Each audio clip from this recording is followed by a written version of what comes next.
Scott, Browns are due a number of guys who will get contract extensions, kind of the foundation that they'll build around. Who do you think gets extended first? I know you've written about this, and the thought behind what could happen here. Yeah, I think it's Baker Mayfield gets extended first, but I would not bet a ton of money on that. My thinking is the Browns want the salary cap certainty of having their highest paid player under contract, and that would be Baker for whatever he signs for, whether it's 35 or 40 or $45 million a year. He's going to be the highest paid guy. And I think as an organization, it would benefit the Browns to know that and to know it as soon as possible. And I would still expect that contract to get done before this season, whether that's, July 27th as training camp starts, whether it's August 15th or September 1st. I think it'll get done before the season.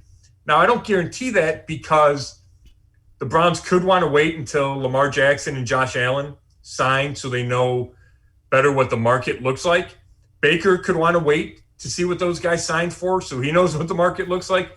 Or he could simply want to bet on himself. And in my opinion, if Baker signs a month from now or 6 weeks from now, maybe the contract comes in at $35 million a year, which is less than Dak Prescott, less than Deshaun Watson, less than Patrick Mahomes. If he waits and the Browns go to the Super Bowl or the AFC Championship game and Baker plays really well, then you're probably looking at, is it 42? Is it 45 million a year? And that's a big jump, right? Let's call it $7 million a year for the next 5 years.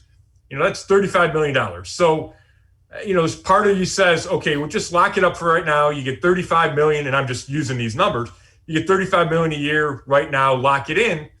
But it wouldn't stun me if Baker said, you know what, I'm going to wait if he feels like there's that big a discrepancy between what he would sign for this offseason versus what he would sign for next offseason.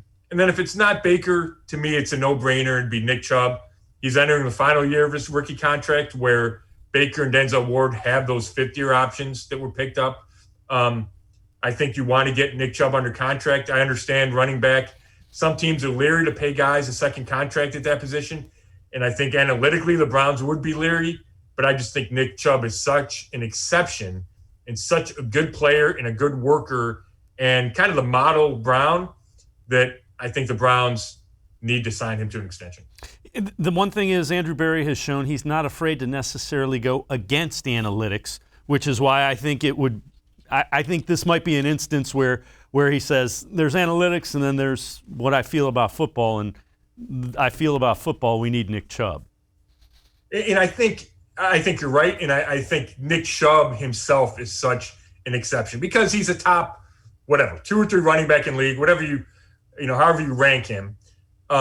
And then, like I said, he's such a model guy. Like when you talk to players and coaches around the team, like they point to Nick Chubb as, okay, that's how you should act.